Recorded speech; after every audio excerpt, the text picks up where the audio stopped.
Hindi maaari. Nasaan ang hikaw ko? Ang sigaw ng babaeng bisita ay tila isang kidlat na gumuhit sa tahimik at marangyang labi ng Paraiso del Sol. Lahat ng galaw ay pansamantalang natigil. Ang marahang tunog ng piano ay naputol. Maging ang mga bellboy ay napahinto sa pagtulak ng kanilang mga kariton. Naramdaman ni Lyra ang panlalamig ng kanyang mga kamay habang lahat ng mga mata ay bumaling sa kanya. Ang abang receptionist na nasa likod ng malawak na marmol na front desk. "Ma'am, baka po nasa loob lang ng inyong handbag?" Mahinahong sabi ni Lyra. Pinipilit na panatilihing kalmado ang kanyang boses kahit na ang puso niya ay kumakarera na. "Anong sa handbag? Kakaabot mo lang sa akin yan. Galing sa safety deposit box. Sigurado akong naroon yon. Isang pares ng diamond earrings." Matalas ang boses ng babae, puno ng akusasyon. Ito na. Ito na ang kinatatakutan niya sa bawat araw ng kanyang trabaho. Ang isang pagkakamali, isang maling akala, na maaaring maging katapusan ng lahat. Naramdaman ni Lyra ang pag-init ng kanyang mga pisngi. Ang alaala ng kanyang ama, isang mabuting tao na nawalan ng lahat dahil sa maling paratang, ay biglang sumagi sa kanyang isipan. Hindi pwedeng mangyari sa kanya iyon. "Excuse me, what seems to be the problem here?" Isang boses na malamig pa sa aircon ng lobby ang pumagitna sa kanila. Si Cassandra Valderrama, ang guest relations manager. Perpekto ang pagkakaayos ng buhok, walang gusot ang kanyang corporate attire, at ang ngiti sa kanyang mga labi ay kasing kinis ng perlas, ngunit walang bahid ng init. Tumingin si Cassandra sa nagagalit na bisita at pagkatapos ay ibinaling ang matalim na tingin kay Lyra. Isang tingin na nagsasabing, "Ano na namang kapalpakan ito, Santos?" "This receptionist," sabi ng bisita sabay turo kay Lyra. "Ninakaw niya ang hikaw ko." Napasinghap si Lyra. Ang salitang ninakaw ay parang isang sampal. Ngunit bago pa man makapagsalita si Cassandra para lalong ipahiya si Lyra, muling nagsalita si Lyra. Mas matatag ang boses ngayon. "Ma'am, pwede po bang pakitingnan muli ang maliit na bulsa sa loob ng inyong bag? Minsan po, dahil sa pagmamadali, doon po na ilalagay ang maliliit na gamit." Umirap ang babae, ngunit dahil sa dami ng nakatingin, kinuha niya ang kanyang mamahaling bag at halos padabog na binuksan ito. Kinapa niya ang loob at biglang natigilan. Dahan-dahan, may dinukot siyang isang maliit na kumikinang na bagay mula sa isang sikretong bulsa. Ang nawawalang hikaw. Natahimik ang buong labi. Walang humingi ng paumanhin. Mabilis na isinara ng babae ang kanyang bag at nagmarcha paalis na parang walang nangyari. Huminga ng malalim si Lyra. Nakaligtas siya. Ngunit ang matalim na tingin ni Cassandra ay nanatili. "Sa susunod, Santos, siguraduhin mong hindi ka lumilikha ng eksena sa lobby ko." Pagkasabi niyon, tumalikod na rin ito at naglakad palayo. Ang bawat hakbang ay puno ng awtoridad. Napayuko si Lyra. Pinipigilan ang luhang nagbabadyang tumulo. Sa gilid ng kanyang paningin, napansin niya ang isang matandang babae na nakasuot ng uniforme ng hardinero, si Manang Essie. Nakatayo ito sa tabi ng isang malaking paso ng halaman. Hawak ang gunting pantabas at nakatingin sa kanya. Ngunit sa halip na panghuhusga, ang nakita ni Lyra sa mga mata nito ay isang kakaibang paghanga. Ngumiti ito ng bahagya sa kanya bago muling yumuko sa kanyang trabaho. Pagdating ng tanghalian, dinala ni Lyra ang kanyang baon na kanin at adobong manok sa hardin sa likod ng hotel, ang paborito niyang lugar para sa panandaliang kapayapaan. Doon, naabutan niyang mag-isang kumakain ng tinapay si Manang Essie. "Manang Essie, sabay na po tayo." Alok ni Lyra na may ngiti. "Naku, iha, Baka hindi ka sanay sa amoy ng lupa at pawis. Sagot ng matanda. Ang boses ay magaspang ngunit mabait. Ano po ba kayo, manang? Mas mabango pa nga po yan kaysa sa mga pabango ng iba dyan. Umupo si Lira sa tabi nito at inalok ang kalahati ng kanyang adobo. Sa una ay tumanggi ang matanda, ngunit sa pamimilit ni Lira ay tinanggap din ito. Ang galing mo kanina, iha, sabi ni Manang Esi habang kumakain sila. Sa gitna ng sigawan, nanatili kang kalmado. Bihira ang ganyang katatagan. Nagulat si Lira. Ito ang unang pagkakataon na may pumuri sa kanya sa trabaho sa ganoong paraan. Kailangan lang po, manang. Trabaho po, eke. Hindi. Higit pa yon sa trabaho, sabi ng matanda at may kakaibang lalim ang kanyang titig. Iyon ay pagkatao. Nagkwentuhan sila tungkol sa mga pangarap. Ang pangarap ni Lira ay simple lang. Ang magkaroon ng sapat na ipon para mapagamot ang nanay niyang may sakit at mabigyan ng maayos na buhay ang mga kapatid. Si May ng Esi naman ay nagkwento tungkol sa kanyang nag-iisang anak na lalaki na malapit nang umuwi galing sa ibang bansa. Ramdam ni Lira ang pagmamahal at pananabik sa boses ng matanda. Ang kanilang payapang sandali ay biglang pinutol ng pagdating ni Cassandra. Santos! Agad na napatayo si Lira. Ano sa tingin mo ang ginagawa mo? Nakikipaghalubilo ka sa mga hardinero sa oras ng trabaho? Sabi ni Cassandra. Tinitingnan si Manang Esi mula ulo hanggang paa na may pandidiri. Hindi mo ba alam na may kumakalat na balita tungkol sa pagbabalik ni Sir Mateo del Fuego? Ang bagong CEO, at gusto kong maging perpekto ang lahat. Walang mga tamad na empleyado. Break time ko po, ma'am. Mahinang sagot ni Lira. Tapos na ang break mo. Maikling sabi ni Cassandra bago tumalikod at maglakad pabalik sa hotel. Napabuntong hininga na lang si Lira. Paumanhin po, manang. Huwag kang mag-alala, iha, sabi ni Manang Esi. Tinapik ang kanyang kamay. Ang mga rosas na may pinakamaraming tinik ay madalas na unang nalalanta. Tabat ka ngayon. Ang balita tungkol sa pagdating ni Mateo del Fuego ay mabilis na kumalat. Lahat ay nasasabik at kinakabahan. Sabi nila, gwapo raw, matalino, at nag-aral sa Switzerland.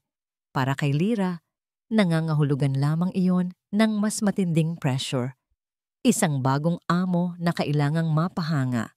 Kinahapunan, habang abala ang lahat, inutusan si Lira na magdala ng welcome drink sa penthouse suite, kung saan pansamantalang tutuloy ang bagong CEO.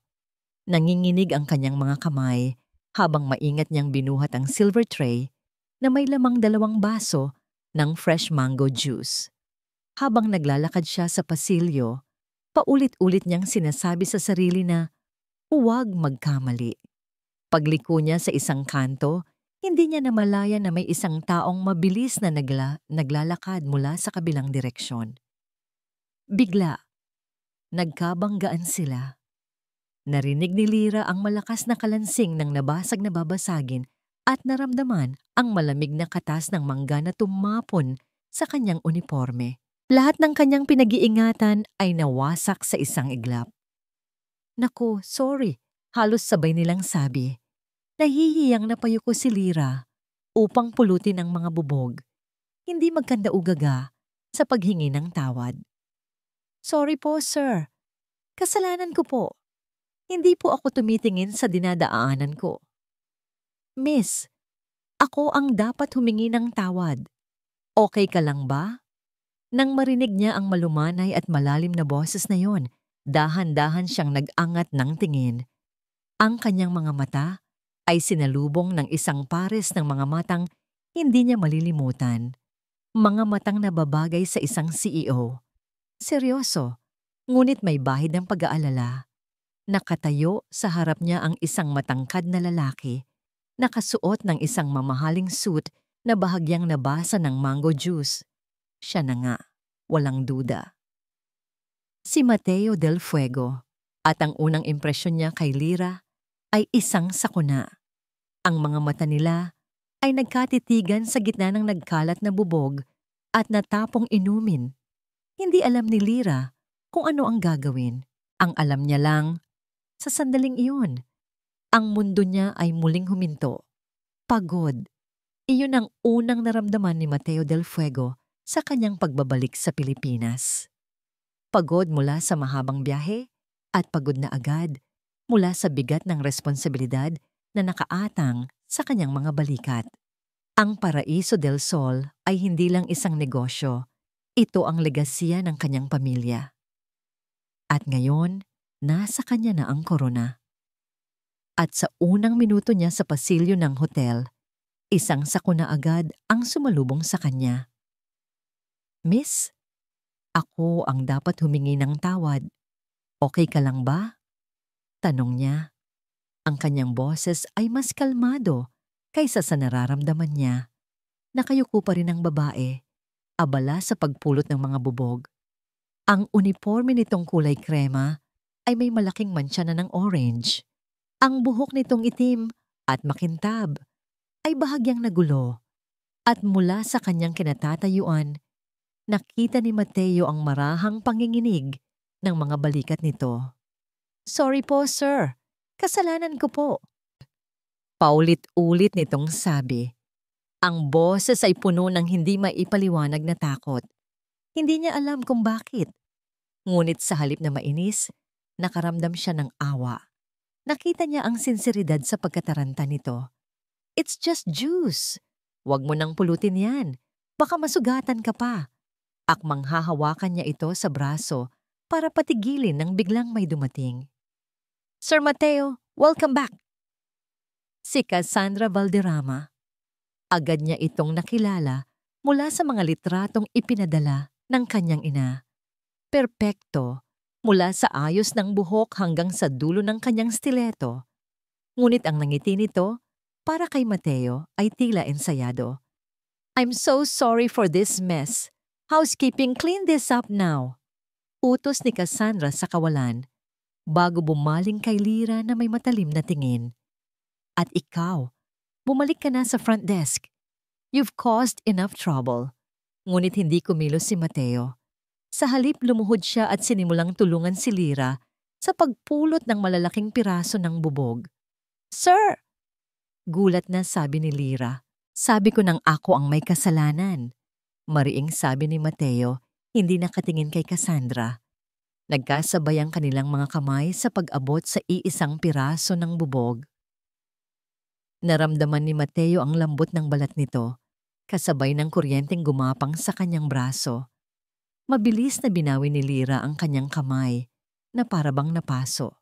Nag-angat ito ng tingin, at sa pagkakataong yun, sa gitna ng gulo, kitang-kita niya ang malinaw na hiya at pagkagulat sa mga mata nito. Mga matang tila nangungusap. "Ako na po, sir," sabi nito sa halos pabulong na boses. Tumayo si Mateo. "What's your name?" tanong niya. "Lyra Santos po." "Mateo del Fuego." Inilahad niya ang kanyang kamay. Nag-atubili si Lyra. Tiningnan muna ang sariling kamay na basa. Bago ito marahang tinanggap ang kanyang palad, isang mabilis ngunit magalang na handshake. "Cassandra, please handle the guest," sabi ni Mateo. Bago tumalikod at naglakad patungo sa kanyang suite, iniwan ng isang natulalang si Cassandra at isang hindi makapaniwalang si Lyra. Sa unang board meeting kinabukasan, naramdaman agad ni Mateo ang bigat ng pagiging isang Del Fuego. Lahat ng department heads ay naroon. Bawat isa ay naglalatag ng kanilang mga perpektong ulat at makukulay na presentasyon. Si Cassandra ang nanguna. Mahusay siyang magsalita, puno ng kumpiyansa, ginagamit ang mga salitang tiyak na magpapabilib sa kahit sino. Ngunit para kay Mateo, na sinanay sa Switzerland, ang lahat ng iyon ay ingay lamang. "Your guest satisfaction rating is at 90%. Impressive," sabi ni Mateo habang tinitingnan ang report. "But what are the top 3 complaints that make up the other 5%? Natigilan si Cassandra. Halatang hindi siya handa sa ganoong klaseng tanong. Well, sir, those are mostly minor, isolated incidents. I don't care if they're minor. I want to know the specifics. I want to see the raw data, not just the summary. Hindi nakasagot agad si Cassandra. Napansin ni Mateo ang bahagyang pamumula ng kanyang pisngi. Mula sa kinauupuan niya, sa dulo ng mahabang mesa, natanaw niya ang isang pamilyar na mukha sa labas ng glass walls ng conference room. Si Lyra. Nakatayo ito sa front desk, ngunit hindi lang basta nakatayo. May hawak itong maliit na notebook at panulat at tila may sinusulat habang nakikinig sa usapan ng mga bisita. Mukhang mas abala pa ito sa pag-alam sa pulso ng mga kliyente kaysa sa mismong guest relations manager. Pagkatapos ng nakakapagod na pulong, nagpasya si Mateo na maglakad-lakad sa malawak na hardin ng resort. Kailangan niya ng hangin. Kailangan niyang makatakas sa mga pekeng ngiti at mga dekahong ulat. Doon, sa ilalim ng isang malaking puno ng kalachuchi, nakita niya ang isang matandang hardinero, si Manang Essie, na abala sa pag-ayos ng mga halaman. May kakaiba sa matandang ito, ang paraan ng kanyang paggalaw, ang focus sa kanyang ginagawa. Mayroon itong dignidad na hindi mo inaasahan sa isang hardinero. Magandang hapon po, bati ni Mateo. Nag-angat ng tingin ng matanda. Ang mga mata nito ay puno ng karunungan. Magandang hapon din sa iyo, iho. Mukhang napakaganda po ng mga alaga ninyo. Salamat, sagot ng matanda. Ang mga halaman, parang mga tao. Ang iba, maganda lang ang bulaklak sa labas, ngunit mahina ang ugat. Ang iba naman, simple lang tingnan, ngunit matatag at kayang lagpasan ang kahit anong bagyo. Natigilan si Mateo sa sinabi nito. Isang simpleng pangungusap, ngunit tila may malalim na kahulugan. May kung anong pamilyar sa tinig ng matanda. Isang pakiramdam ng pagiging komportable na para bang matagal na silang magkakilala.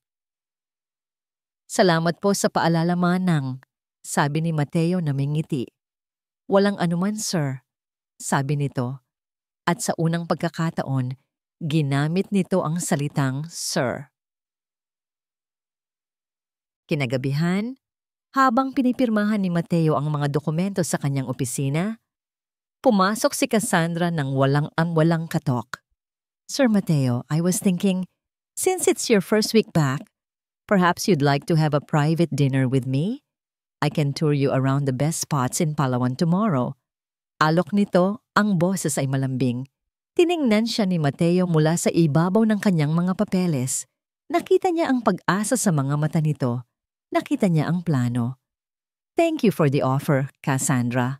But I'll have to decline. I plan to spend my weekend inspecting the entire resort, from the kitchens to the staff quarters. I need to see everything for myself. Ang ngiti sa mga labi ni Cassandra ay bahagyang nawala. Oh, of course, sir. Work first. Yes, work first, pagdidiin ni Mateo. Pagkaalis ni Cassandra, bumalik si Mateo sa kanyang mga papeles, ngunit hindi na roon nakatuon ang kanyang isip. Kinuha niya ang telepono sa kanyang mesa. Hello, front desk. This is Mateo Del Fuego, sabi niya. Good evening po, Sir Mateo. This is Lyra speaking. How may I help you?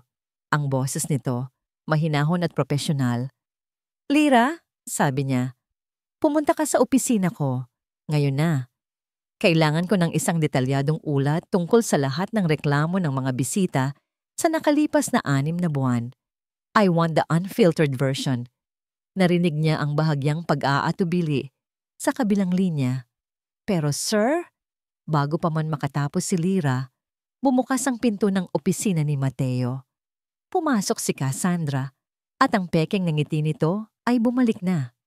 Sir, I heard you were looking for reports, sabi nito, sabay lapag ng isang makapal at magandang pagkakabigkis na folder sa kanyang mesa. That's my job. Ako na po ang bahala. Salita, puro salita. Iyon ang paulit-ulit na tumatakbo sa isip ni Doña Esmeralda del Fuego. habang pinagmamasdan niya ang perpektong pagkakahanay ng mga pulang gumamela, ang mga ulat na ibinibigay sa kanya gabi-gabi ng kanyang mga pinagkakatiwalaang tauhan, ang mga papuri ni Cassandra sa sarili nito, ang mga magagalang na ngiti ng mga empleyado, lahat ay salita. Mga salitang walang bigat hanggat hindi nasusubok sa apoy. At siya ang magsisindi ng apoy ngayon. Matagal na niyang pinagplanuhan ito. Ang pagbabalik ni Mateo ang hudyat.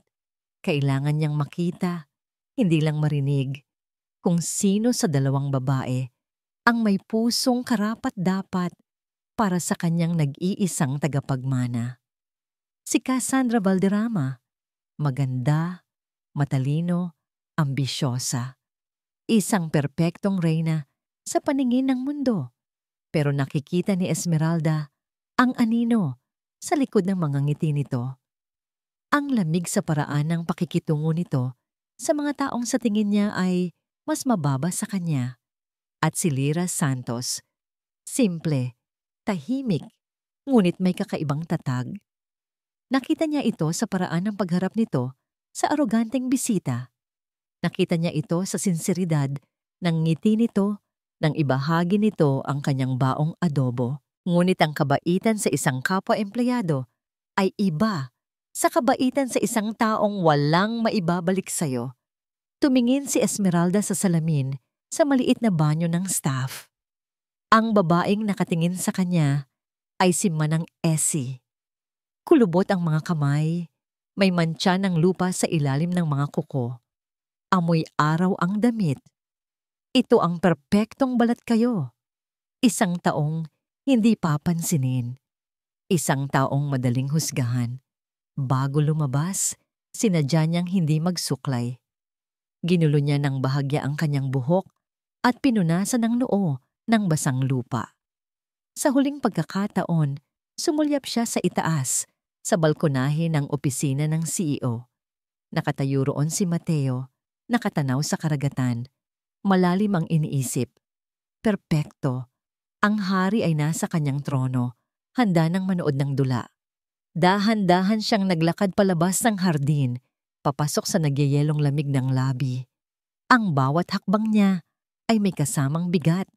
Bawat isa ay kalkulado.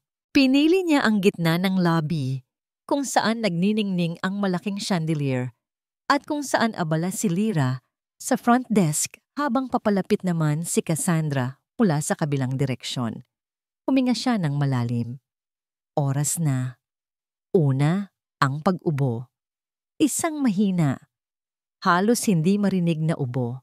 Sinundan niya ito ng isa pa, mas malakas, na nagpatigil sa kanyang paglalakad. Hinawakan niya ang kanyang dibdib na para bang kinakapos ng hininga.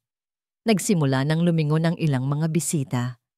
Nakita niya sa gilid ng kanyang mata ang pagkunot ng noo ni Cassandra.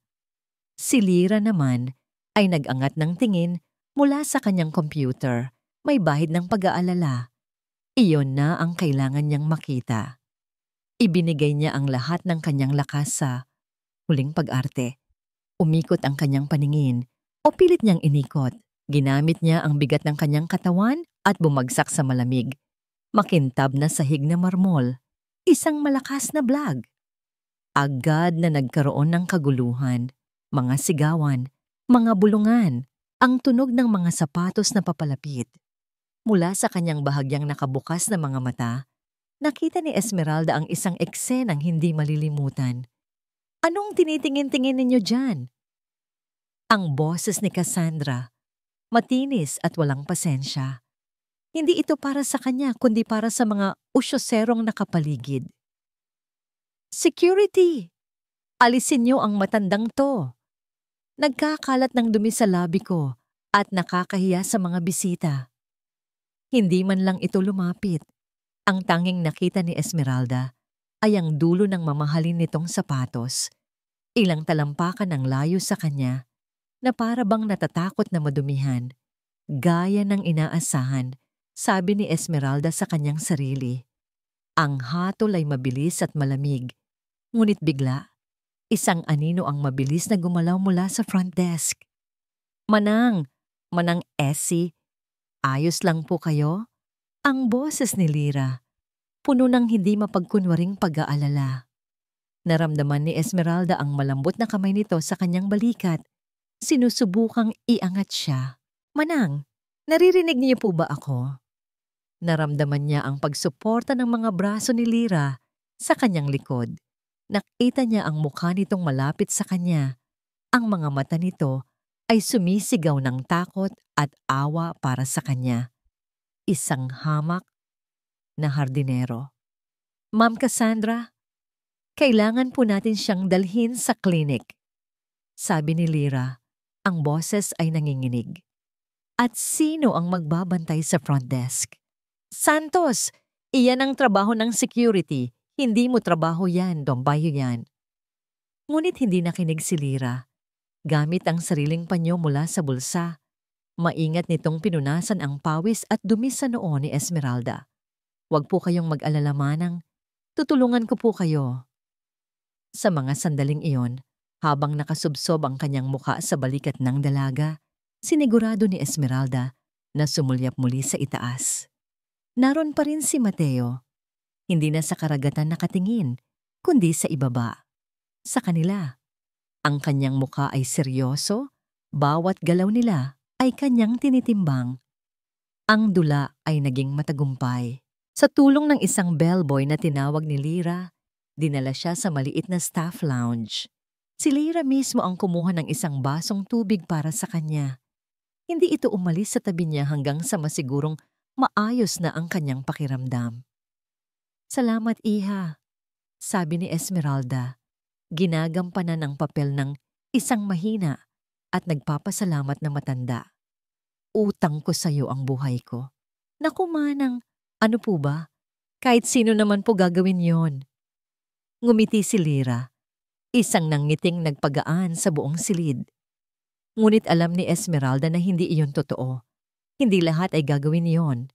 At iyon mismo ang puntong nais niyang patunayan.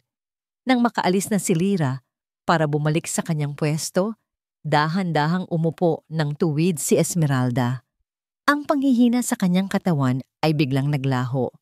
Pumasok siya sa kanyang maliit na kwarto, nilak ang pinto at dumiretso sa banyo para maghilamos.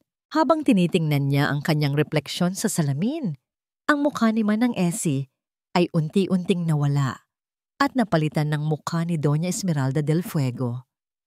Ang matriarkang may hawak ng lahat ng baraha. Kinuha niya mula sa ilalim ng kanyang kama ang isang maliit na bag. Mula roon, inilabas niya ang isang bagay na hindi nababagay sa lugar na yon. Isang mamahalin at bagong-bagong cellphone. Binuksan niya ito at mabilis na nag-type ng mensahe para sa isang numerong nakasave bilang Attorney Cruz. Ang laman ng mensahe ay maikli, ngunit malinaw. We have a strong candidate. Ang mga sumunod na araw ay naging isang kakaibang panaginip para kay Lyra. Pagkatapos ng insidente sa opisina ni Sir Mateo, kung saan pinili nitong pakinggan siya sa halip na si Ma'am Cassandra, nakaramdam si Lyra ng panandaliang pag-asa. Ipinatawag siya kinabukasan at ibinigay niya ang lahat ng kanyang mga personal na tala. Ang bawat reklamo, bawat mungkahi, bawat papuri mula sa mga bisita na hindi nakakarating sa management. Hindi nagsalita si Sir Mateo habang binabasa yon. Tanging ang marahang pagtango lamang nito ang kanyang nakita. Ngunit sapat na yon. Sa unang pagkakataon, naramdaman niyang may nakikinig, may nakakakita sa kanya. Napansin din niya ang maliliit na pagbabago. Isang tipid na ngiti mula kay Sir Mateo kapag nagkakasalubong sila sa lobby. Isang direktang tanong tungkol sa operasyon ng hotel na para bang mas pinagkakatiwalaan nito ang kanyang sagot kaysa sa kanino man. Ngunit habang lumalago ang pag-asa sa puso ni Lyra, lumalalim naman ang anino sa mga mata ni Cassandra Valderrama. Naramdaman ni Lyra ang bawat titig nito na tumatarok sa kanyang likuran. Ang bawat utos nito ay may kasamang pahiwatig ng insulto. Ang bawat papuri nito sa ibang staff sa harap niya ay isang sampal na walang tunog Alam ni Lyra na nagsimula na ang isang giyerang hindi niya pinili. Ang hindi niya alam ay kung gaano kadumi maglaro ang kanyang kalaban. Isang hapon, habang nag-aayos siya ng mga dokumento, isang staff mula sa opisina ng CEO ang lumapit sa kanya. Miss Lyra, pinapatawag po kayo ni Sir Mateo. Kinabahan agad si Lyra, ngunit may kasama itong kaba ng excitement. Baka tungkol na ito sa ulat na ibinigay niya. Baka may magandang balita. Nagpaalam siya sandali sa kanyang kasama at halos patakbong tinungo ang elevator. Inayos niya ang kanyang uniforme at sinuklay ng mga daliri ang kanyang buhok. Huminga siya nang malalim bago kumatok sa malaking pintuan na yari sa kahoy. Pasok! Ang boses ni Sir Mateo mula sa loob ay seryoso. Nawala ang kaunting init na narinig niya sa mga nakalipas na araw.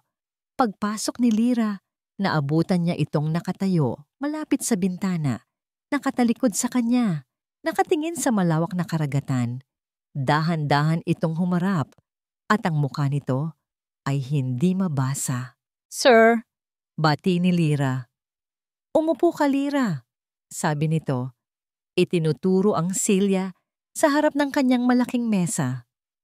Umupo si Lyra, ang mga kamay ay magalang na nakapatong sa kanyang mga hita.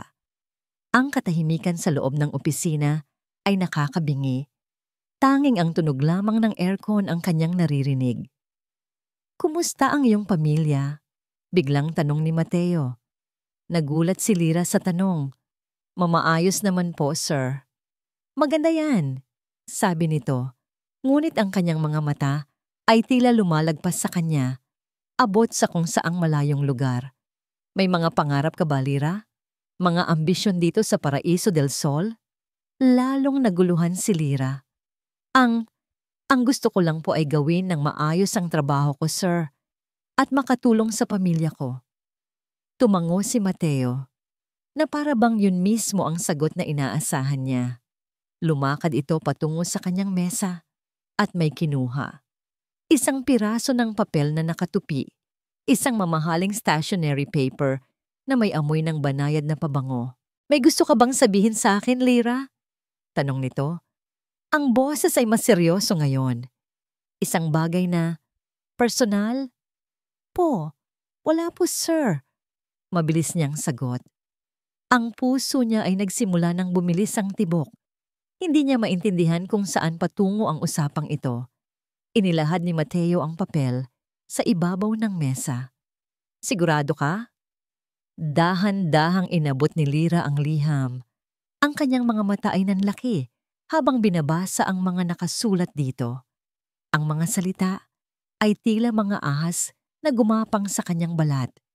Mga salitang puno ng pagsinta, paghanga, at pag-asam. Mga salitang hindi niya kayang isulat kahit sa pinakamalalim niyang panaginip. At sa dulo ng liham, nakasulat ang kanyang pangalan, Lyra. Ang sulat kamay ay halos perpektong imitasyon ng sa kanya, ngunit may kaunting pagkakaiba. Isang pagkakaibang hindi mapapansin ng kahit sino maliban sa kanya. Sir, hindi po. Naramdaman ni Lyra ang pag-akyat ng init sa kanyang mukha. Hindi ito hiya, kundi galit. Isang malinis na galit. Hindi po sa akin galing yan. Hindi ko po sulat. Pero sulat kamay mo ito. Sabi ni Mateo, hindi galit, ngunit naguguluhan. Hindi po. Kahawig lang po. Pero hindi po ito sa akin. Sir, maniwala po kayo sa akin. Halos magkandautal siya sa pagnanais na ipagtanggol ang sarili. Nagsimulang manubig ang kanyang mga mata. Bakit may gagawa nito sa kanya? Para saan? Nakatingin lang sa kanya si Mateo. Sinusuri ang bawat galaw niya, bawat panginginig ng kanyang boses. Sa mga mata nito, nakita ni Lyra ang isang bakas ng pagdududa at iyon ang pinakamasakit sa lahat. Tok! Tok! Tok! Isang katok sa pinto ang pumutol sa kanilang tensyonadong pag-uusap. Bumukas ito at iniluwa si Cassandra. Ay sir, Pasensya na sa abala, sabi nito na may matamis na ngiti. Ngunit ang ngiti ay agad na naglaho nang makita ang umiiyak na mukha ni Lyra at ang liham na hawak ni Mateo. Oh, sabi ni Cassandra. Ang boses ay puno ng pagkukunwaring pagkagulat at awa. Tumingin ito kay Lyra na para bang sila lang dalawa ang nasa silid. Oh, Lyra, malungkot nitong sabi na may kasamang iling. Sinabi ko naman sa'yo na hindi magandang ideya yan. Masyadong agresibo, hindi professional. Ang sulat, isang magaspang na galaw, isang desperadong hakbang. Alam ni Doña Esmeralda na si Cassandra ang may gawa niyon. Ang problema, walang pruweba. At ang mas malaking problema, naghahasik ito ng duda sa isipan ni Mateo. Nakita niya yon sa mga mata ng kanyang anak. Ang pagsubok sa pamamagitan ng pagpapanggap na karamdaman ay nagpakita ng puso. Ngayon, kailangan niya ng isang pagsubok na magpapakita ng kaluluwa. Isang pagsubok na hindi kayang haluan ng pagkukunwari. Ang pagsubok ng katapatan. Sa kanyang maliit na kwarto, dahan-dahang binuksan ni Esmeralda ang isang lumang baul na nakatago sa ilalim ng kanyang kama. Mula sa ilalim ng mga damit hardinero, kinuha niya ang isang maliit na kahon na yari sa pelus. Pagbukas niya nito, tila isang bituin ang sumilaw sa dilim, ang La Estrella del Sol, ang bituin ng araw, isang kwintas na may pendant na isang malaki at pambihirang dilaw na diamante na papalibutan ng mas maliliit na puting diamante. Ito ay hindi lamang alahas.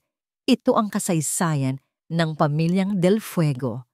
Isang pamana na isinasalin sa bawat asawa ng tagapagmana. Hinawakan niya ito, malamig, mabigat, at puno ng mga alaala. Ito ang isinusuot ng kanyang ina.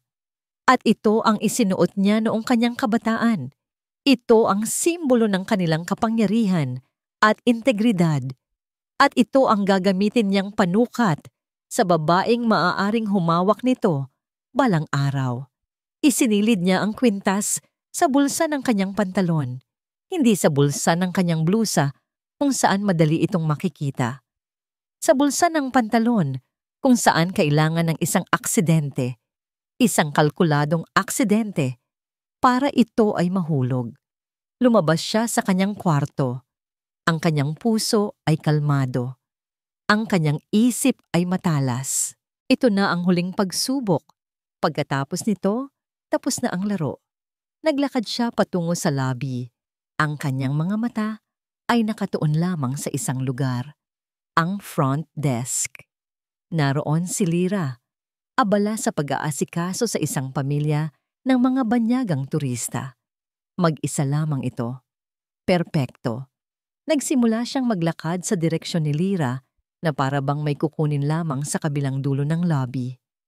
Habang papalapit siya, inihanda na niya ang kanyang sarili. 3 hakbang na lang. 2, 1. Ngayon na. Sinadya niyang ipitin ang kanyang paa sa paa ng isang malaking paso ng halaman. Isang maliit na pagkadapa, sapat lang para maging kapani-paniwala. Kasabay ng kanyang pagdaing ng aray. Naramdaman niya ang bahagyang paghulog ng kwintas mula sa kanyang bulsa. Narinig niya ang isang mahinang tink nang tumama ito sa sahig na marmol. Hindi siya lumingon. Nagpatuloy siya sa paglalakad na paika-ika na para bang wala siyang naramdaman na nahulog. Dumiretso siya sa isang sulok kung saan nakapwesto ang isang malaking halaman at nagpanggap na inaayos ang mga dahon nito. Mula roon, mayroon siyang perpektong tanawin ng sahig at ng front desk. Ngayon, ang kailangan na lang niyang gawin ay maghintay. Lumipas ang 1 minuto, 2. Tapos nang asikasuhin ni Lyra ang mga bisita, ngunit bumalik lamang ito sa kanyang computer. Hindi nito napansin ang kumikinang na bagay sa sahig. Tumingin ka, iha, sabi ni Esmeralda sa kanyang isip. Tumingin ka sa ibaba. Bigla, may isa pang anino siyang napansin sa gilid ng kanyang paningin. Isang anino na nakatayo sa likod ng isang malaking haliging marmol. Nakita niya ang isang piraso ng pulang damit at ang dulo ng isang itim na stiletto. Si Cassandra. Nanlamig ang buong katawan ni Esmeralda. Hindi ito kasama sa plano. Anong ginagawa niya roon? Mula sa kanyang kinatatayuan, nakita ni Esmeralda ang paglingon ni Cassandra. Ang mga mata nito ay hindi nakatingin kay Lyra, kundi sa sahig. At pagkatapos, dahan-dahan itong nag-angat ng tingin at isang ngiti ang sumilay sa mga labi nito. Hindi isang nangiting peke, isang ngiting tuso na parang isang ahas na nakakita ng isang walang kalaban-laban na daga. Naintindihan agad ni Esmeralda. Nakita ni Cassandra ang lahat. Sa wakas, tila narinig ni Lyra ang tahimik na panalangin ni Esmeralda. Nag-unat ito ng kanyang likod at napatingin sa sahig, marahil para lang magpahinga ng kanyang mga mata mula sa computer screen. At doon, nakita nito ang bahagyang kislap. Kumunot ang noo ni Lyra. Dahan-dahan itong lumabas mula sa likod ng front desk at lumapit sa kumikinang na bagay. Yumuko ito at pinulot ang La Estrella del Sol. Nakita ni Esmeralda ang pagkamangha sa mukha ni Lyra. Hindi pagkasakim, kundi purong paghanga sa isang bagay na napakaganda. Maingat nitong hinawakan ang kwintas, inikot-ikot sa kanyang palad, na tila hindi makapaniwala sa kanyang nakikita. Ito na sana ang tagumpay ni Esmeralda. Ito na ang patunay. Ngunit ang tagumpay na yon ay ninakaw. Bago pa man makatawag si Lyra ng security o makagawa ng kahit anong hakbang, isang mabilis na anino ang gumalaw mula sa likod ng haligi. Ang tunog ng mga takong ni Cassandra ay umalingaw-ngaw sa tahimik na lobby. Kasunod niya ang dalawang security guard na halatang tinawag na niya kanina pa. Ayan siya. Ang sigaw ni Cassandra ay tumama kay Lyra na parang isang sampal. Lahat ng paghanga sa mukha ni Lyra ay napalitan ng matinding pagkagulat at takot. Hawakan niyo siya. Ninanakaw niya ang kwintas ng mga Del Fuego. Ang mga salita ni Cassandra ay parang isang malakas na kulog na yumanig sa buong mundo ni Lyra. Ninakaw. Ang kwintas sa kanyang kamay ay biglang naging napakabigat na para bang gawa ito sa purong tingga. Ang paghanga niya kanina ay napalitan ng matinding takot. Tumingin siya sa paligid. Ang mga mukha ng mga bisita at ng kanyang mga katrabaho ay nakatingin sa kanya. Ang iba ay nagugulat, ang iba ay naguusisa, at ang iba, ang pinakamasakit, ay puno ng panghuhusga. Hindi po. Agad na depensa ni Lyra. Ang boses niya ay nanginginig. Nakita ko lang po ito sa sahig. Itatanong ko pa lang po sa security kung paano itatago. Putol ni Cassandra. Ang boses ay puno ng lason. Kitang-kita ka ng lahat, Lyra. Nakita kitang palingalinga. Tinitiyak na walang nakatingin bago mo ito pulutin at ibulsa. Hindi totoo yan, sigaw ni Lyra. Ang mga luha ay nagsisimula nang mamuo sa kanyang mga mata. Hindi ko po ibubulsa. Ang dalawang security guard ay lumapit sa kanya. Ang isa ay magalang ngunit marahan na kinuha ang kwintas mula sa kanyang nanginginig na kamay. Ang isa naman ay tumayo sa kanyang likuran na para bang isa na siyang kriminal na handang tumakas. Dinala siya sa security office.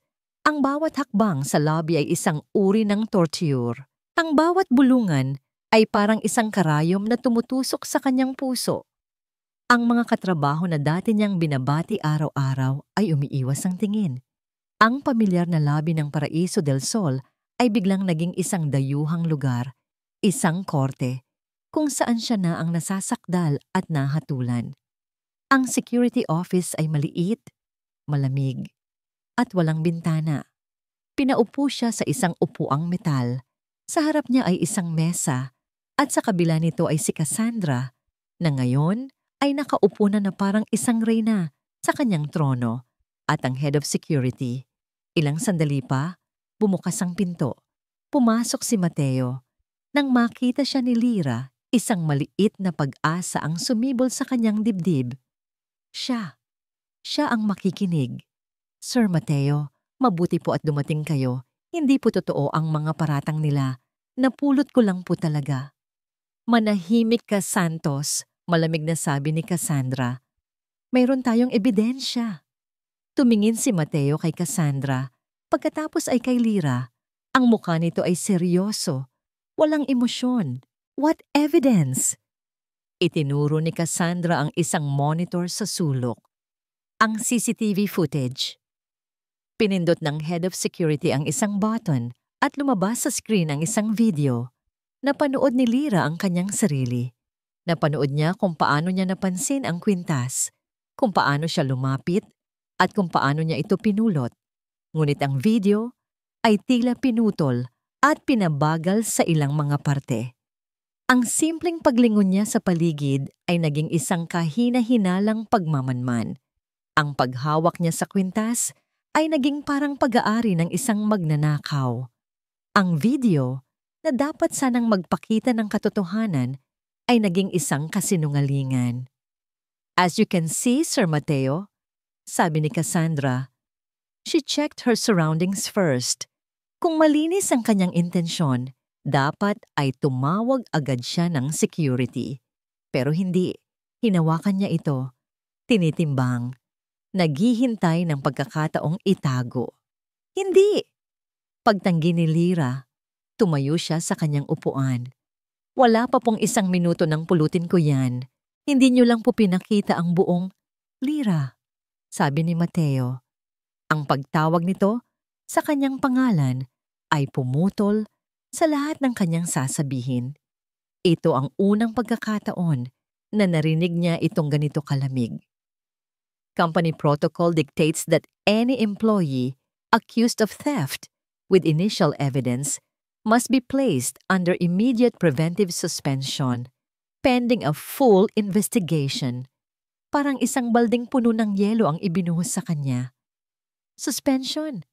Pero sir, wala po akong kasalanan. I have to follow procedure, sabi ni Mateo, hindi makatingin ng diretso sa kanyang mga mata. At sa hindi pagtingin na yon, nahanap ni Lyra ang kanyang sagot.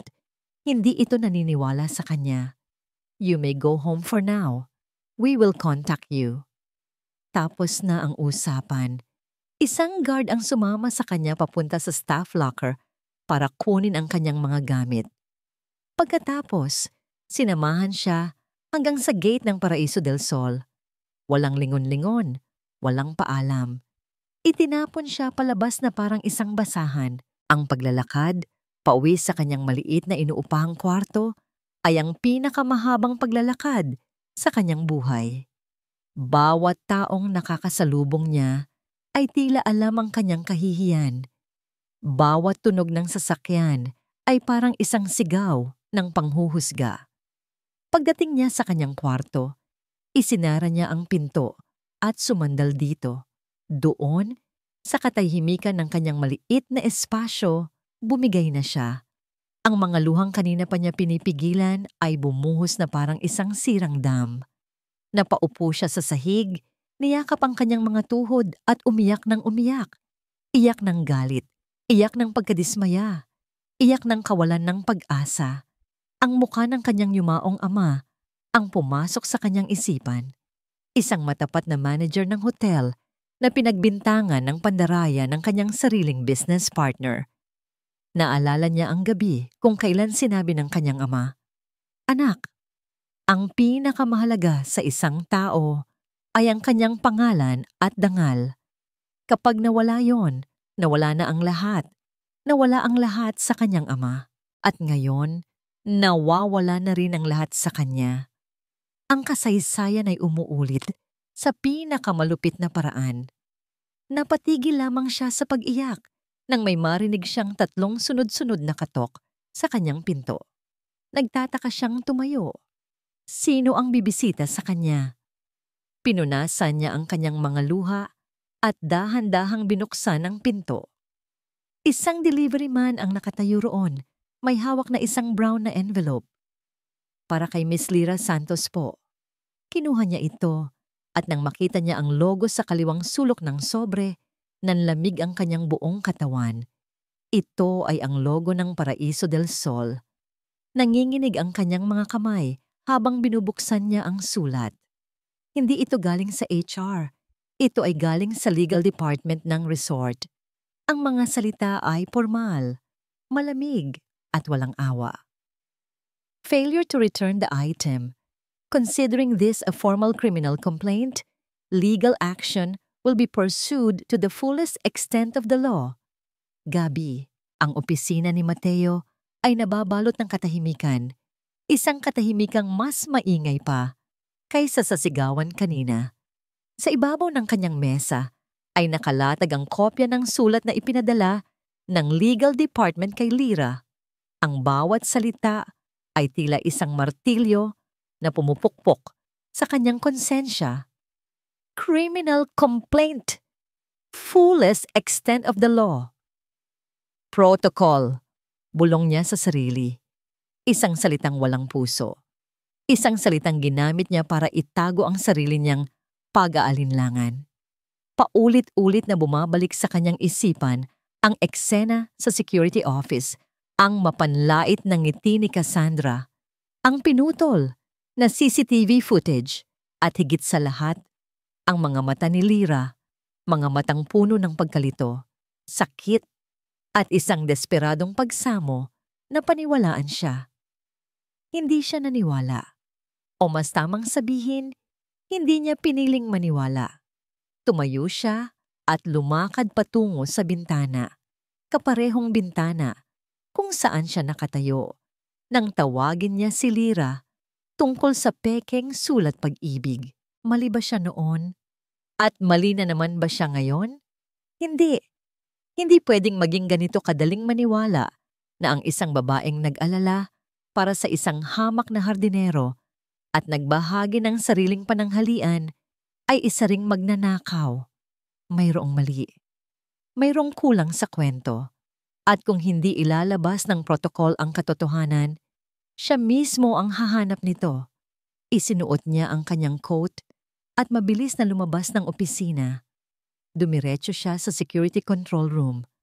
Ang nag-iisang guard na naka-duty ay nagulat sa kanyang biglaang pagdating. Sir Mateo, may problema po ba? Gusto kong makita ang lahat ng raw footage ng CCTV mula sa lobby kaninang hapon. Mariin niyang sabi. Lahat ng anggulo, walang putol. Nag-atubili ang guard. Pero sir, na-save na po namin yung official incident report file na ginamit kanina. Hindi ko tinatanong ang official file, sabi ni Mateo. Ang boses ay hindi nag-iiwan ng puwang para sa pagtutol. Gusto kong i-access ang main server. Ibigay mo sa akin ang lahat ng kuha mula 12:00 ng tanghali hanggang 3:00 ng hapon. Walang nagawa ang guard, kundi sumunod. Umupo si Mateo sa harap ng hilera ng mga monitor.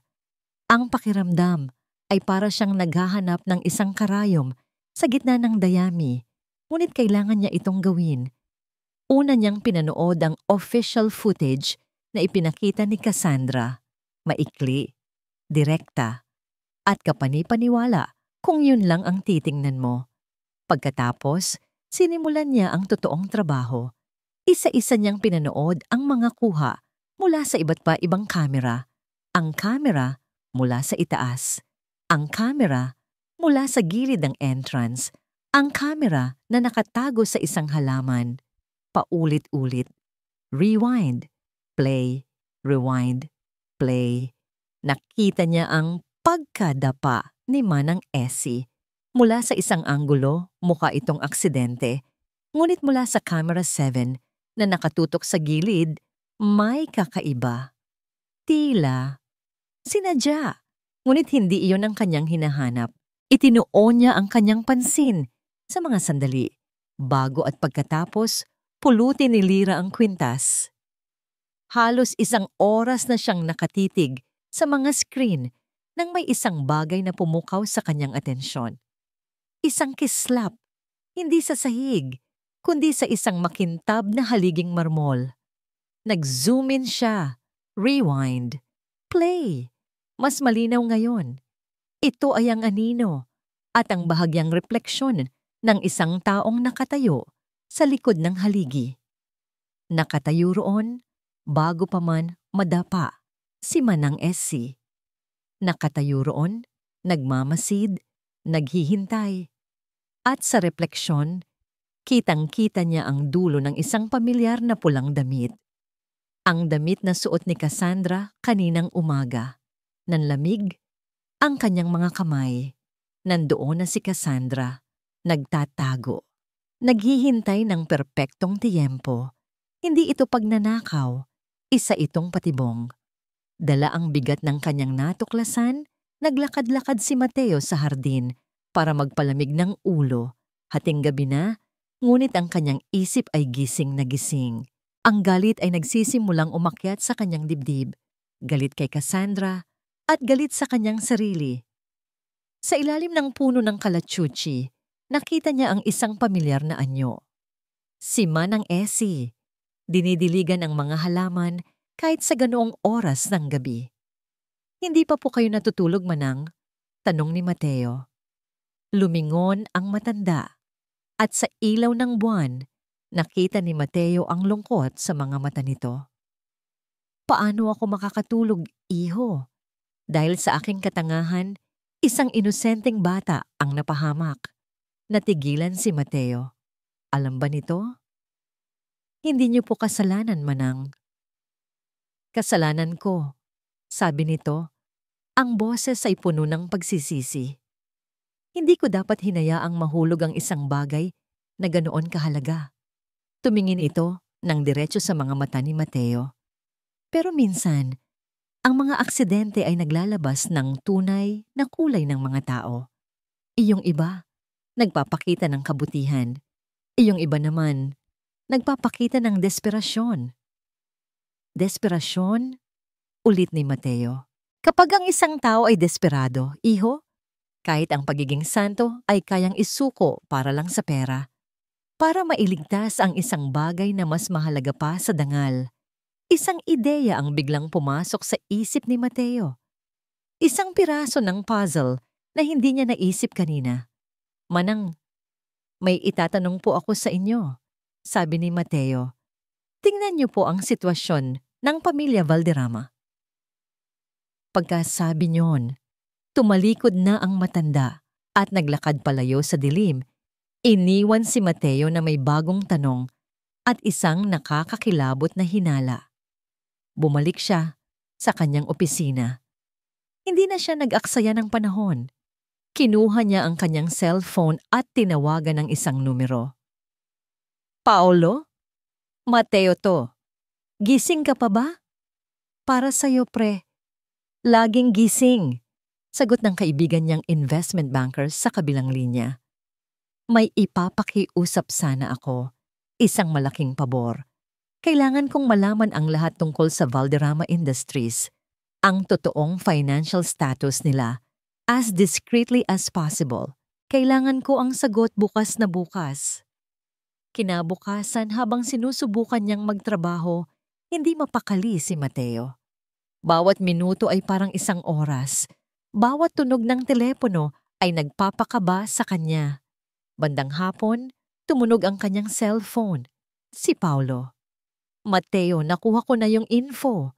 Sabi ni Paulo, seryoso ang boses. Masama ang balita. Lubog sa utang ang Valderrama Industries. Malapit nang mag-file ng bankruptcy. Kinumpirma nito ang hinala ni Mateo. Iyon ang motibo. Pera. Isang kasal sa isang Del Fuego ang magliligtas sa kanila. Iyon pala ang laro ni Cassandra. Desperasyon. Salamat, Paulo. Malaking tulong to. Akmang ibababa na ni Mateo ang tawag nang muling magsalita ang kaibigan. Pre, teka. Bakit? Hindi lang yan, sabi ni Paulo. At sa tono ng boses nito, alam ni Mateo na may mas malala pang darating. Ang mas malala, may utang ang tatay niya sa mga loan shark. Malaking halaga. Tagumpay. Ang salitang yon ay tila pulot-pukyutan Sa pandinig ni Cassandra Valderrama, sa mga nakalipas na araw, nilalasap niya ang bawat sandali nito. Si Lyra Santos ay isa na lamang masamang alaala. Isang multo na matagumpay niyang itinaboy mula sa paraiso. Ang himig sa Paraiso del Sol ay nagbago. Ang mga empleyado ay mas gumagalang sa kanya. May kasamang takot ang kanilang bawat "Yes, ma'am." At si Mateo ay unti-unti nang bumibigay. Napansin niya ang pagbabago. Wala na ang malamig na pader sa pagitan nila. Mas madalas na itong ngumingiti sa kanya sa mga pulong. Minsan, inaanyayahan pa siya nitong magkape habang pinag-uusapan ang mga plano para sa resort. Ang tingin nito kay Lyra, kung nababanggit man, ay puno na lang ng awa. Awa para sa isang empleyadong naligaw ng landas. Nasa kanya na ang lahat ng baraha. Ang kailangan na lang niya ay ang huling alas. Napakalaking abala talaga ng pagkawala ng La Estrella del Sol. Sabi ni Mateo isang araw habang sabay silang nanananghalian sa restaurant ng hotel. May bahid ng pagod at frustrasyon sa boses nito. "Huwag po kayong mag-alala, sir." Malambing na sagot ni Cassandra. "Mahahanap din iyon. O kung hindi man, kayang-kaya namang gumawa ng bago ng pamilya Del Fuego. Hindi ba?" Ngumiti lang ng tipid si Mateo. "Hindi lang yon basta alahas, Cassandra. Kasaysayan yon." Tumingin ito sa listahan ng mga VVIP na bisita na nasa kanilang mesa. Speaking of valuables, andito pala si Sheikh Al-Hamad sa penthouse suite. Isa sa pinakamalaking kolektor ng alahas sa gitnang silangan. Sigurado akong magbabayad iyon ng kahit magkano para sa isang pirasong tulad ng La Estrella. Nagkunwari si Cassandra na interesado lang bilang isang guest relations manager. "Talaga, sir? Mahilig po pala siya sa mga alahas." "Hindi lang basta mahilig," sabi ni Mateo, na tila nagkakamali at nakakapagbahagi ng isang sikreto. Ang specialty niya ay mga rare yellow diamonds, napakabihira. Pagkasabi niyon, ibinaling na ni Mateo ang usapan sa ibang bagay. Ngunit ang mga salitang iyon ay tumatak na sa isip ni Cassandra. Isang binhi ang itinanim at mabilis itong nag-ugat sa lupain ng kanyang desperasyon. Ang mga tawag mula sa mga pinagkakautangan ng kanyang ama ay palala ng palala. Ang mga banta ay nagiging mas personal. Ang anino ng kahihiyan at pagbagsak ay palapit ng palapit. Kailangan niya ng pera. Mabilis, kinagabihan, pagbalik niya sa kanyang opisina, may isang sobreng nakapatong sa kanyang mesa. Walang pangalan, walang anumang marka, kundi ang kanyang. Binuksan niya ito. Sa loob ay isang maliit na piraso ng makapal na papel. Ang mga salita ay sulat kamay, elegante at tuwid. "Narinig ko ang iyong interes sa isang bituin. Mayroon akong kliyenteng handang bilhin ito sa halagang hindi mo matatanggihan. Kung interesado ka, magkita tayo sa Villa 7, dapit hapon. Bukas, mag-isa kang pumunta." Walang pirma. Nanlamig ang mga kamay ni Cassandra. Ang isip niya ay naguunahan. Isang patibong o isang biyaya mula sa langit? Sino ang nakakaalam? Ngunit ang mga salitang halagang hindi mo matatanggihan ay umalingaw-ngaw sa kanyang isipan kasabay ng mga banta ng mga loan shark. Ito na ang sagot. Ang La Estrella del Sol na maingat niyang itinago sa isang safety deposit box sa ilalim ng ibang pangalan ay hindi lang susi niya papasok sa pamilya Del Fuego. Ito rin ang tiket niya palabas sa impyernong kinasadlakan ng kanyang pamilya. Maari niyang ibenta ang kwintas, makuha ang milyon-milyon, bayaran ang mga utang, at pagkatapos, kapag kasal na sila ni Mateo, sino pa ang maghahanap ng isang lumang alahas? Magpapagawa na lang sila ng bago. Isang perpektong krimen. Buong araw kinabukasan, hindi mapakali si Cassandra. Ang bawat anino ay tila isang espiya. Ang bawat tunog ng telepono ay nagpapakaba sa kanya. Ngunit sa ilalim ng lahat ng pagkabalisa, mayroong isang nangingibabaw na damdamin. Kasakiman. Ang pangako ng kaligtasan. Nang mag-umpisa ng magkulay kahilang langit, nagpasya na siya. Kinuha niya ang kwintas mula sa bangko. Ang bigat nito sa kanyang kamay ay bigat ng kinabukasan. Isinilid niya ito sa isang eleganteng kahon at inilagay sa kanyang handbag. Ang Villa 7 ay nasa pinakaliblib na bahagi ng resort, nakatago sa gitna ng mayayabong na halaman at nakaharap sa isang pribadong dalampasigan. Perpekto para sa isang lihim na transaksyon. Ang bawat hakbang niya sa batong daanan ay tila isang sigaw sa katahimikan. Ang tunog ng kanyang mga takong, ang tibok ng kanyang puso. Nakarating siya sa malaking pinto ng villa, walang bantay, walang ingay. Dahan-dahan niya itong itinulak. Bahagyang nakabukas ito. Pumasok siya sa loob. Ang sala ay malawak at halos walang gamit. Ang mga kurtina ay nakasara na nagbibigay ng isang madilim at misteryosong pakiramdam. Malamig ang hangin. "Hello?" Tawag niya. Ang boses ay bahagyang nanginginig. "Nandito na ako. Ako yung kausap mo tungkol sa transaksyon." Walang sumagot. Tanging ang mahinang ugong lamang ng hangin mula sa labas. Nagsimula siyang kabahan. Mali ba ang kanyang desisyon? Akmang tatalikod na siya para umalis nang may marinig siya ang isang kilabot na tunog, ang pag-uga ng isang tumba-tumba mula sa pinakamadilim na sulok ng silid. "Magandang hapon, Cassandra." Ang boses, pamilyar, mahina. Ngunit sa mga sandaling iyon, mas nakakatakot pa ito kaysa sa isang sigaw. Dahan-dahan, isang anyo ang tumayo mula sa anino at humakbang papunta sa bahagyang liwanag na tumatagos mula sa bintana. Nakasuot ito ng uniporme ng hardinero, may hawak na pandilig, at ang mga mata nito ay nakatitig sa kanya na may kakaibang talim. Hindi ito isang profesional na broker. Hindi ito isang ahente ng isang mayamang sheikh. Ito si Manang Essie. Ang tawag ay dumating mula sa isang numerong hindi rehistrado. Isang boses ng lalaki, formal at walang emosyon, ang nagpakilala bilang si Attorney Cruz, ang abogado ng pamilya Del Fuego. "Miss Lyra Santos, pinapapunta po kayo sa Villa 7 ng Paraiso del Sol," sabi ng boses, "para pag-usapan ang tungkol sa kaso." Bawat salita ay isang pako na ibinabaon sa kabaong ni Lyra. Ito na. Ito na ang katapusan. Bakit sa villa? Bakit hindi na lang sa presinto? Marahil, ito ang paraan ng mayayaman para tapusin ang mga bagay-bagay sa isang lugar na pribado, malayo sa mata ng publiko, kung saan nila ididikta ang kanyang kahihinatnan.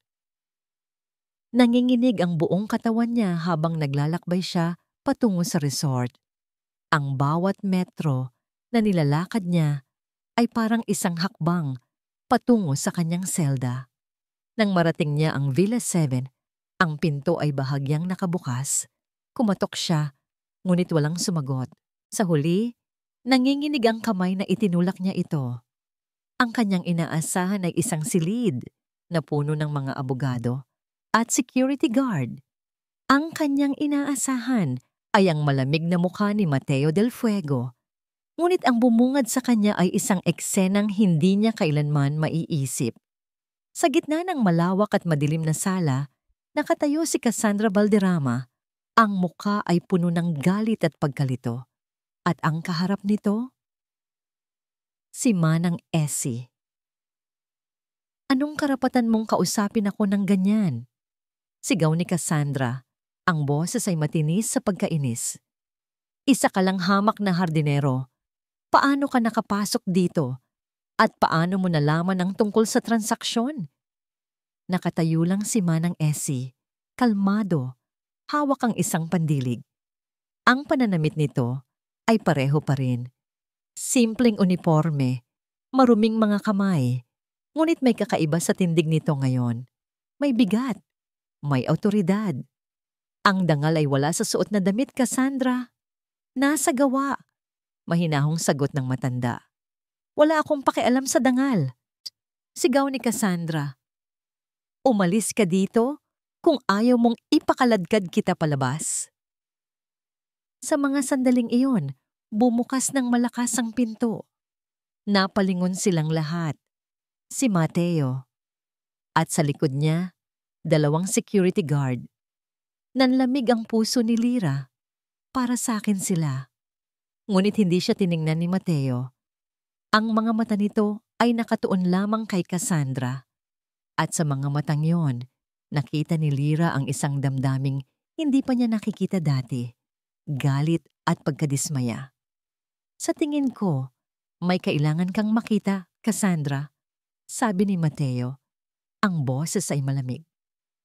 Itinaas nito ang isang tablet. Pinindot ni Mateo ang play button. Lumabas sa screen ang CCTV footage ng lobby. Ngunit hindi ito ang putol-putol na video na ipinakita sa kanya. Ito ang buo. Mula sa iba't ibang anggulo. Napanood ni Lyra ang lahat. Ang pagkadapa ni Manang Essie. At pagkatapos, mula sa isang anggulong hindi niya nakita dati, ang malinaw na refleksyon ng pulang damit ni Cassandra sa isang haliging marmol.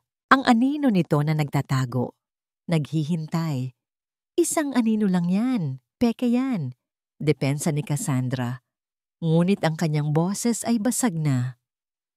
Ang anino ay hindi nagsisinungaling, Cassandra, sabi ni Manang Essie. Humahakbang ito palapit sa liwanag. At ako rin. Sa harap ng kanilang mga nanlalaking mata, isang hindi kapani-paniwalang pagbabago ang naganap.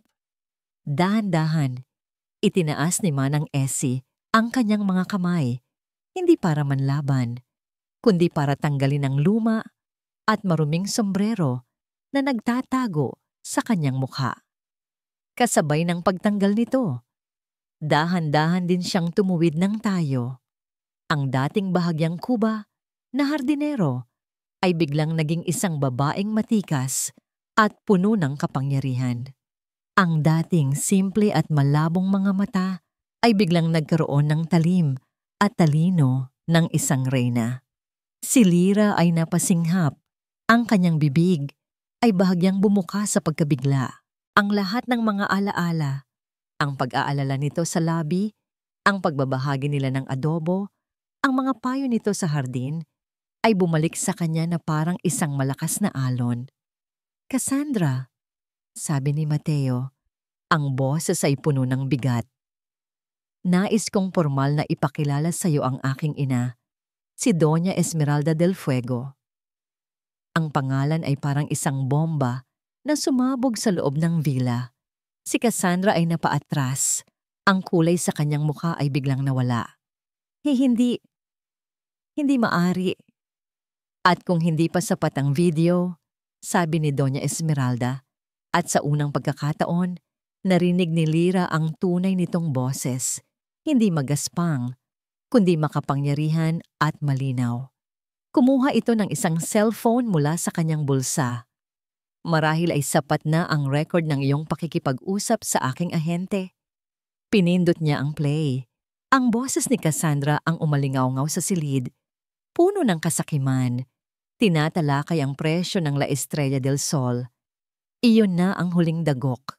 Bumagsak si Cassandra sa kanyang mga tuhod. Ang lahat ng kanyang pagkukunwari, ang lahat ng kanyang pagmamatigas, ay naglaho. Napalitan ito ng isang malakas at nakakaawang pag-iyak. Patawarin niyo po ako. Patawad. Hikbi nito. Kailangan lang po namin ng pera. Malulugi na po kami. Patawarin niyo ako. Ang dating aroganteng reyna ay isa na lamang talunang babae. Umiiyak sa sahig sa harap ng tunay na reyna, walang nagsalita. Tanging ang mga hikbi lamang ni Cassandra ang maririnig. Sumenya si Mateo sa mga guard. Dahan-dahan Ngunit marahan nilang itinayo si Cassandra at inalalayan palabas ng villa. Ang kanyang pag-iyak ay unti-unting humina habang sila ay papalayo.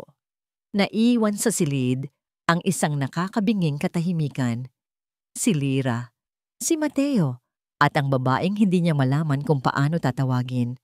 Nakatayo lang si Lyra, hindi makagalaw, hindi makapagsalita. Ang isip niya ay isang malaking ipo-ipo ng pagkalito, takot at isang maliit, nanginginig na pakiramdam ng katarungan. Dahan-dahang humarap sa kanya si Doña Esmeralda. Instinctively, napaatras ng bahagya si Lyra. Ang babaeng ito ang nagplano ng lahat. Ang babaeng ito ang naglagay sa kanya sa sitwasyong muntik ng sumira sa kanyang buhay. Ngunit ang nakita niya sa mga mata ng Donya ay hindi panghuhusga. Ito ay isang bagay na mas komplikado, isang halo ng pagsisisi, paghanga, at bigat. Hija, sabi ni Doña Esmeralda, ang boses ay mas malumanay na ngayon. May utang akong paumanhin sa'yo. May utang akong paumanhin sa'yo. Ang mga salita ay lumabas sa bibig ni Doña Esmeralda. Ngunit sa pandinig ni Lyra, para itong nanggaling sa ibang mundo. Ang babaeng nasa harap niya, ang makapangyarihang matriarka ng pamilya Del Fuego, ay ang siya ring matandang hardinero na binahaginan niya ng adobo at inalagaan noong ito ay hinimatay. Ang isip niya ay hindi makasunod. Ang plano ko ay simple lang. Pagpapatuloy ni Doña Esmeralda, ang kanyang boses ay puno ng isang bigat na hindi naririnig ni Lyra dati. Ang hanapin ng pinakamabuting babae para sa aking anak, isang babaeng may busilak na puso at matatag na kalooban. Nakita ko ang lahat ng yun sa iyo, Lyra. Ngunit sa aking pagnanais na subukan ka, hindi ko nakita na ang aking simpleng plano ay maaaring maging isang sandata sa kamay ng ibang tao. Tumingin ito kay Mateo. Pagkatapos ay muling ibinalik ang tingin kay Lyra. Ang plano ko ang naglagay sa iyo sa kapahamakan, at iyon ay isang pagkakamaling habambuhay kong pagsisisihan. Patawarin mo ako, Hija. Ang sinseridad sa mga mata nito ay hindi maikakaila. Walang bahid ng pagmamataas, tanging purong pagsisisi. Hindi alam ni Lyra kung ano ang sasabihin.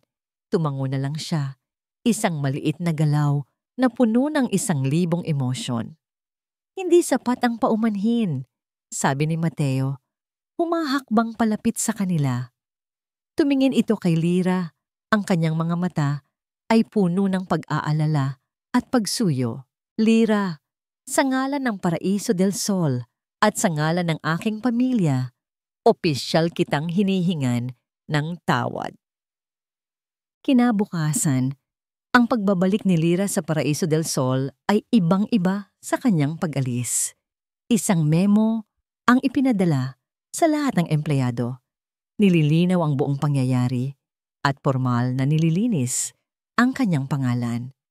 Si Cassandra Valderrama ay agad na tinanggal sa serbisyo at ang kanyang pamilya, sa tulong ng mga Del Fuego, ay sumailalim sa isang financial restructuring para maiwasan ang mga loan shark kapalit ng kanilang mapayapang pagharap sa batas. Pagpasok ni Lyra sa lobby, ang dating mga mapanghusgang tingin ay napalitan ng mga ngiti ng paghanga. Ang dating mga bulungan ay naging mga pagbati. Sinalubong siya ng kanyang mga katrabaho sa front desk, niyakap siya, at humingi ng paumanhin sa kanilang pagdududa. Sa gitna ng lahat ng iyon, lumapit si Doña Esmeralda, hindi na bilang manang Essie, kundi bilang ang may-ari ng resort. Miss Lyra Santos, formal nitong sabi, sapat na para marinig ng lahat dahil sa ipinakita mong katatagan, integridad, at pambihirang galing sa pag-aasikaso ng ating mga bisita. Kahit sa gitna ng pressure, ikinagagalak kong ialok sa iyo ang posisyon bilang bagong guest relations manager ng Paraiso del Sol. Natahimik ang buong lobby na sinundan ng isang malakas na palakpakan. Naluha si Lyra. Hindi lang dahil sa bagong posisyon, kundi dahil sa wakas, pagkatapos ng lahat ng sakit at kahihiyan, ang kanyang dangal ay naibalik ng buo. Pova QV Mateo. Pinanood ni Mateo ang lahat mula sa kanyang opisina sa itaas. Nakita niya ang ngiti sa mga labi ni Lyra, isang tunay na ngiti, hindi na nababalot ng takot o hiya. At sa mga sandaling iyon, alam niya na ang nararamdaman niya para dito ay higit pa sa paghanga. Kinahapunan, habang papalubog na ang araw at nagiging kulay ginto ang buong kalangitan, pinuntahan niya si Lyra. "Samahan mo ako," sabi lang niya. Dinala niya ito sa pinakapribadong bahagi ng dalampasigan ng resort. Tanging ang marahang tunog lamang ng mga alon at ang huni ng hangin ang kanilang naririnig. Naglakad sila nang walang imikan. Ang kanilang mga paa ay lumulubog sa malambot na buhangin. "Lyra," panimula ni Mateo, humaharap dito. Noong una kitang makita, sa gitna ng nabasag na baso, ang nakita ko ay isang empleyadong natatakot. Ngunit mali ako. Tumingin ito sa mga mata ni Lyra. Sa bawat araw, sa bawat pagsubok, ang nakikita ko ay isang babaeng hindi kayang matinag ng kahit anong yaman o kapangyarihan. Isang babaeng mas matatag pa kaysa sa mga batong ito. Noong gabing iyon, sa security office, pagpapatuloy niya, ang boses ay bahagyang nanginginig sa pagsisisi. "Pinili kong sundin ang protocol kaysa sa puso ko. Iyon ang pinakamalaki kong pagkakamali. Dahil ang puso ko, noon pa man, ay nagsasabing hindi mo iyon magagawa." Hinawakan niya ang mga kamay ni Lyra, mainit. "Totoo. Patawarin mo ako kung pinagdudahan kita at patawarin mo ako sa sasabihin ko ngayon dahil baka masyadong mabilis, pero hindi ko na kayang itago." Huminga siya ng malalim. "Lyra Santos, mahal kita." POV Lyra. Ang mga salita ay parang alon na humampas sa kanyang puso. Ang lahat ng sakit, ang lahat ng takot ay tila tinangay palayo. Tumingin siya kay Mateo. Ang CEO, ang anak ni Doña Esmeralda. Ngunit sa mga sandaling iyon, ang nakikita niya lang ay ang lalaking tumulong sa kanyang pulutin ang mga bubog. Ang lalaking naniwala sa kanya sa huli. Ang lalaking nakatayo ngayon sa kanyang harapan, inilalabas ang kanyang buong puso. Ang mga luha ay muling pumatak mula sa kanyang mga mata. Ngunit sa pagkakataong ito, ang mga ito ay luha ng kaligayahan, luha ng kapayapaan. Hindi siya nagsalita. Tumangulang siya, at sa pagtangong iyon, ibinigay niya ang kanyang sagot. Ngumiti si Mateo, isang ngingiting nagpaliwanag sa buong dalampasigan. Dahan-dahan, itinaas nito ang isang kamay at pinunasan ang kanyang mga luha. At sa ilalim ng papalubog na araw, sa isang paraisong naging saksi sa kanilang mga pagsubok, ang kanilang mga labi ay nagtagpo. Mula sa di kalayuan, sa balkonahe ng isang villa, tahimik na nanonood si Doña Esmeralda. Sa kanyang mga kamay, hawak niya ang isang pamilyar na kahon na yari sa pelus. Lumapit si Mateo sa kanya pagkatapos ihatid si Lyra. "Ma," sabi nito. Ang boses ay puno ng galak. Ngumiti si Doña Esmeralda. Isang tunay, masayang nangiti ng isang ina. Hindi na niya kailangan ng mga pagsubok. Ang katotohanan ay mas malinaw pa kaysa sa kahit anong plano. Inabot niya ang kahon kay Mata. "Sa tingin ko, oras na para ibigay mo ito sa tunay na nagmamay-ari." Binuksan ni Mateo ang kahon. Sa loob, nagniningning ang La Estrella del Sol. Kinuha niya ito. Ang dilaw na diamante ay kumikinang sa ilalim ng mga ilaw ng gabi. Tumingin siya sa kanyang ina. Pagkatapos ay sa dalampasigan kung saan naghihintay ang kanyang kinabukasan. Hawak niya sa kanyang mga kamay ang bituin ng araw. Handa nang ialay ito sa babaeng naging bituin ng kanyang buhay. At dito nagtatapos ang kwento ni na Mateo at Lyra, isang kwentong isinilang sa pagsubok at pinagtibay ng wagas na pag-ibig. Mga minamahal kong tagapakinig, mula sa kaibuturan ng aking puso, maraming salamat sa inyong walang sawang pagsubaybay sa bawat kabanata ng La Estrella del Sol. Ang samahan ninyo sa akin sa pagbuo ng kwentong ito ay isang bagay na aking laging pahahalagahan. Bawat salitang aking isinulat ay may kasamang pananabik, kaba at pag-asa. Sina Lyra, Mateo at maging si Doña Esmeralda ay tila naging mga totoong tao sa aking isipan at ang kanilang paglalakbay ay naging paglalakbay ko na rin. Sa pamamagitan nila, nais kong ipaalala sa ating lahat na ang tunay na halaga ng isang tao ay hindi kailanman nasusukat sa yaman o sa kinang ng panlabas na anyo. Ito ay laging matatagpuan sa kabutihan ng puso, sa tatag ng kalooban at sa dangal na hindi kayang bilhin ng kahit anong salapi. Sana, sa kanilang kwento, ay napulutan ninyo ng inspirasyon na ang tunay na pag-ibig ay kayang lampasan ang lahat ng pagsubok at ang pag-asa ay laging sisikat tulad ng isang bituin kahit sa pinakamadilim na gabi. Ngayon, nais kong marinig ang inyong tinig. Ano ang pinakapaborito ninyong eksena? Anong aral ang pinakanatatak sa inyong puso? Huwag po kayong mag-atubiling iwanan ang inyong mga saloobin sa comment section sa ibaba. Ang bawat mensahe ninyo ay isang inspirasyon para sa akin. Hanggang sa ating muling pagsasama sa susunod na kwento ng pag-ibig at buhay. Nagmamahal, Pusong Hiwaga, PH.